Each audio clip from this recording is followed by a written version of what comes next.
श्रोता प्रेमियों, मैं राम सागर शास्त्री आप लोगों के समक्ष एक प्रसंग रखने जा रहा हूं, विक्रमादित्य की कथा। देखिए, विक्रमादित्य का नाम आप सभी लोगों ने सुना होगा। विक्रमादित्य उज्जैन के राजा चंद्रसेन के पुत्र थे। इनकी माता का नाम रूप देवी था। विक्रमादित्य के बड़े भाई भर्तृहरि थे, जिन्होंने अपनी पत्नी से परेशान होकर वैराग्य ले लिया और गुरु गोरखनाथ के शिष्य बन गए। विक्रमादित्य की बहन का नाम मैनावती था। भर्तृहरि के वैराग्य लेने के पश्चात विक्रमादित्य उज्जैन का राजकाज देखने लगे। उनके शासन काल में प्रजा बड़ी प्रसन्न थी, सच्चा न्याय होता था, अपराधी उनके नाम से कांपते थे। उनके नवरत्नों में कालिदास और बराह मिहिर का नाम प्रसिद्ध है। राजा विक्रमादित्य एक कवि थे। उन्हें 16 छंदों का ज्ञान था।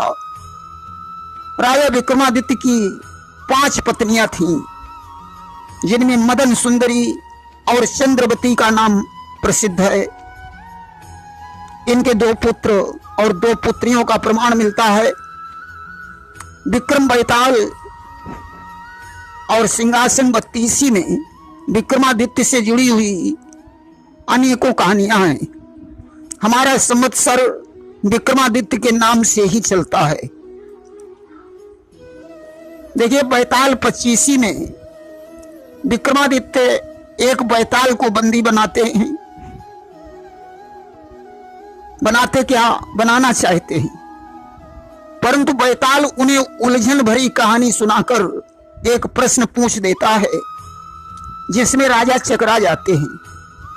इस प्रकार बैताल 25 कहानियां पूछता है और हर एक कहानी के अंत में एक प्रश्न रख देता है, जिसका उत्तर देने में विक्रमादित्य हैरत में पड़ जाते हैं। यह सिलसिला 24 बार तक चला। यह बात विक्रमादित्य ने एक संत को बताई। संत ने कहा, जब वह शांत अवस्था में हो तब उसे मेरे पास लेकर आना, अन्यथा वह उड़कर चला जाएगा। एक बार विक्रमादित्य ने नवरात्रि का आयोजन किया। जगत जननी जगदम्बा आदिशक्ति माता दुर्गा के पूजन पाठ की तैयारी होने लगी। पूजन पाठ होने के पश्चात ग्रहों के ऊपर चर्चा होने लगी। कुछ विद्वानों ने कहा, सूर्य आत्मा जगता, सूर्य सारे संसार की आत्मा है। ये कश्यप और अदिति के पुत्र हैं। इनकी पत्नी का नाम संध्या है। विश्वकर्मा जी इनके ससुर हैं। वैवस्वत मनु, यमराज, यमुना, शनिदेव, अश्विनी, सावर्ण मनु, सुग्रीव और कर्ण, विवस्वान आदि इन्हीं की संतानें हैं। वरुण, अग्नि, इंद्र, पवन आदि इनके भाई हैं। इनकी सवारी सप्ताश्व है। इनकी पूजा करने से बल और तेज प्राप्त होता है। तब तक अगले विद्वान ने चंद्रमा को श्रेष्ठ बताते हुए कहा, चंद्रमा मन का स्वामी है। इनकी उत्पत्ति अनुसुईया और अत्रि से हुई है। दत्तात्रेय, दुर्वासा इनके भाई हैं। रोहिणी आदि इनकी 27 पत्नियां हैं। इनके ससुर का नाम दक्ष है। बुध चंद्रमा के ही पुत्र हैं। इनकी सवारी मृग है। तब तक अगले विद्वान ने मंगल की प्रशंसा की और बताया कि इनके माता पिता शिव पार्वती हैं। इनकी पुत्री सीता है। शक्ति देवी इनकी पत्नी है। कनक दैत्य इनका पुत्र है। इनकी सवारी भेड़ है। मंगल ही साहसी बनाता है। अगले विद्वान ने बुध की प्रशंसा करते हुए कहा, बुध बुद्धि के स्वामी हैं, जो चंद्रमा और तारा के संसर्ग से उत्पन्न हुए। इनकी पत्नी का नाम इला है। इनके ससुर वैवस्वत मनु हैं। इनके पुत्र का नाम पुरूरवा है। इनका वाहन सिंह है। अब तक अगले विद्वान ने गुरु की प्रशंसा करते हुए बताया कि इनका जन्म अंगिरा और स्वरूपा से हुआ है। इनकी पत्नी का नाम तारा है। उतथ्य इनके भाई हैं। भरद्वाज और कच्छ इन्हीं के पुत्र हैं। इन्हें ज्ञान का प्रदाता माना जाता है। इनका वाहन हाथी है।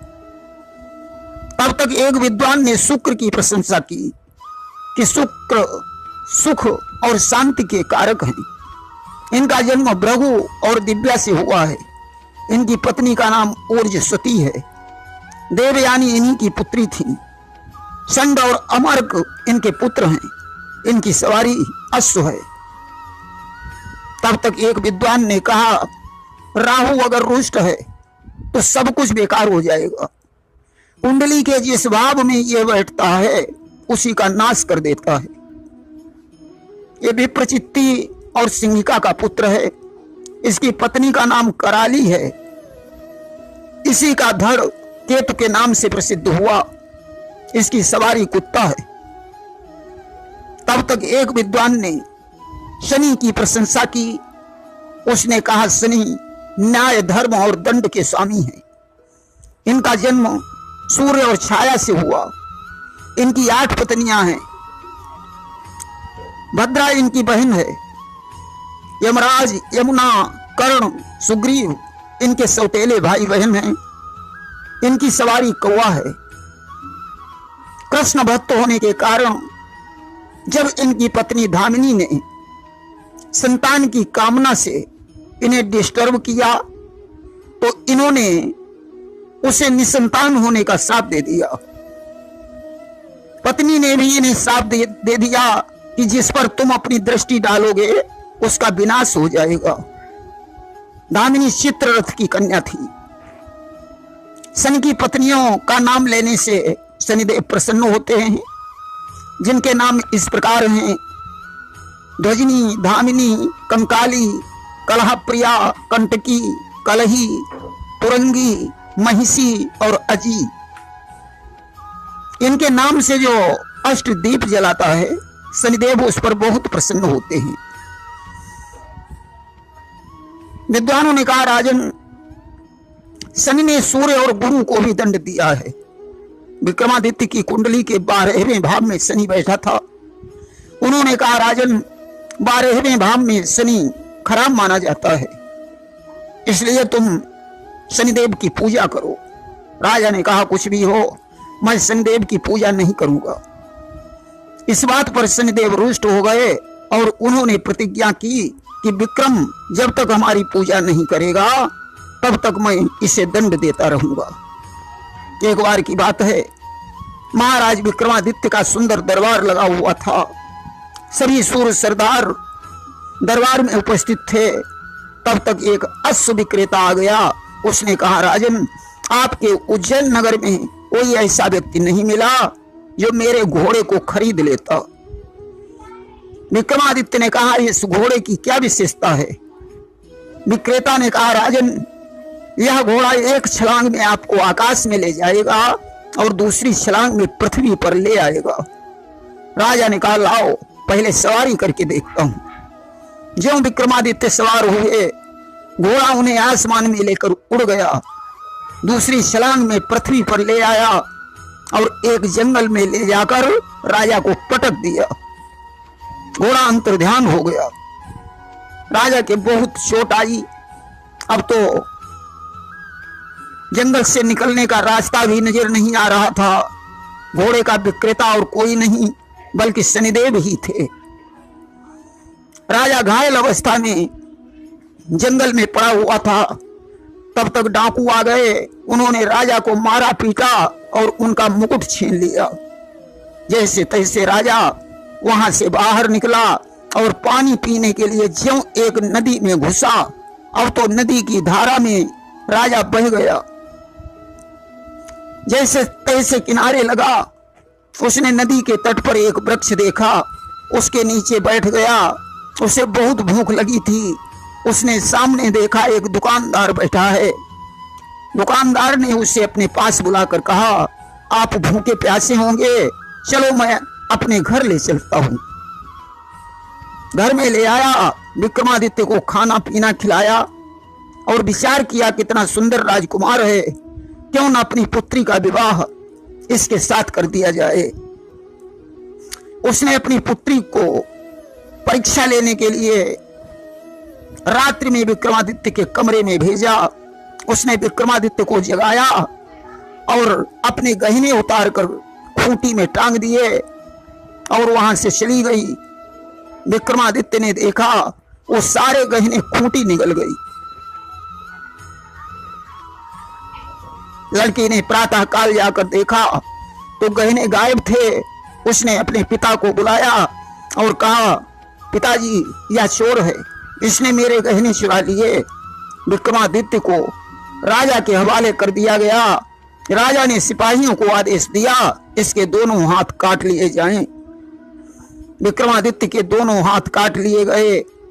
लहूलुहान अवस्था में बेचारे रेती में चले जा रहे थे। तब तक उज्जैन नगर की रहने वाली एक लड़की मिल गई जो अपनी ससुराल जा रही थी। उसने विक्रमादित्य को पहचान लिया और अपने घर ले आई। विक्रमादित्य ने दुख दर्द की कहानी सुनाई और कहा, मैं आपके खेतों की रखवाली करूंगा। लड़की ने कहा, नहीं, आप मेरे यहाँ मेहमान हैं और मेहमानों से कोई काम नहीं लिया जाता है। एक दिन की बात है, विक्रमादित्य के कमरे में लगी हुई मोमबत्ती बुझ गई। विक्रमादित्य ने दीपक चंदी राग गाना शुरू किया, क्योंकि विक्रमादित्य दीपक चंदी राग गाना जानते थे। ज्यों ही उन्होंने दीपक चंदी राग गाया, अब तो नगर की सारी मोमबत्तियां जल गईं। उस नगर के राजा जिन्होंने विक्रम के हाथ काट लिए थे, उनकी एक जवान पुत्री थी। उसने प्रण किया, पिताजी मैं उसी के साथ विवाह करूंगी जो बुझी हुई मोमबत्ती को जला देगा। अब तो राजा ने सारे नगर में ढिंढोरा पिटवा दिया, परंतु मोमबत्ती को कोई नहीं जला सका। विक्रमादित्य ने दीपक चंदी राग गाकर मोमबत्तियां जला दी। राजकुमारी ने विक्रमादित्य के गले में जयमाला डाल दी। राजा ने ध्यान दिया, अरे यह तो वही चोर है जिसने दुकानदार की लड़की के जेवर चुराए थे। भला ऐसे चोर और विकलांग को मैं अपना दामाद कैसे स्वीकार कर सकता हूं। उन्होंने म्यान से तलवार निकाली। अब तो राजा विक्रमादित्य को ज्ञान हो गया कि यह सब कुछ शनिदेव की कृपा से हो रहा है। आज विक्रमादित्य ने अपनी आंखें बंद कर ली और शनिदेव की प्रार्थना करने लगे कि सूर्य पुत्रो दीर्घदेहो विशालाक्ष शिव प्रिया मंदचारा प्रसन्नात्मा पीड़ाम दातु में शनि। शनिदेव प्रकट हो गए। उन्होंने दुकानदार की पुत्री के गहने और विक्रमादित्य के हाथ वापस कर दिए। विक्रमादित्य ने हाथ जोड़कर कहा, प्रभु जैसी पीड़ा आपने मुझे दी है, अब ऐसी पीड़ा किसी को मत देना। आज एवमस्तु कहकर शनिदेव अंतर्ध्यान हो गए। राजा ने अपनी तलवार को म्यान में रख लिया। विक्रमादित्य को पहचान कर अपने अपराध की क्षमा मांगी। उसी समय दुकानदार भी अपनी पुत्री को लेकर आ गया। उसने दोष लगाने की क्षमा मांगी और अपनी पुत्री का विवाह विक्रमादित्य के साथ कर दिया। दोनों पत्नियों को लेकर विक्रमादित्य अपनी नगरी उज्जैन को वापस लौट आए। विक्रमादित्य माता सिद्धिदात्री का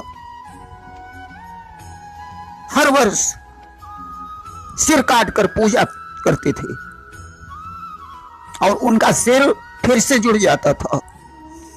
धीरे धीरे इन्होंने 11 बार अपने सिर की भेंट चढ़ाई। 12वें बार जब इन्होंने अपना सिर काटा तो वह जुड़ा ही नहीं और विक्रमादित्य की मृत्यु हो गई। उनकी मृत्यु के बाद उनका दैवमय सिंहासन जमीन में अदृश्य हो गया। उनके वंशज राजा भोज ने वह सिंहासन खोज निकाला, परंतु सिंहासन पर 32 पुतलियां छपी हुई थीं जो हाथ में कमल पुष्प धारण किए थीं। भोज के सिंहासन पर बैठते ही क्रम से एक एक पुतली उन्हें विक्रमादित्य की कहानी सुनाती थी और कहती थी, अब अगर तुम विक्रमादित्य के समान हो तो इस सिंहासन पर बैठो। हर बार भोज हीनता स्वीकार करके सिंहासन से उतर जाते थे। अंत में सभी पुतलियों ने कहा, महाराज आप विक्रमादित्य के ही समान हैं, इसलिए इस सिंहासन पर बैठ सकते हो। तब राजा भोज उस सिंहासन पर आसीन होते हैं। राजा भोज के पश्चात वह सिंहासन पुनः पृथ्वी में अदृश्य हो गया। प्रेम से बोलिए वृंदावन बिहारी लाल की जय।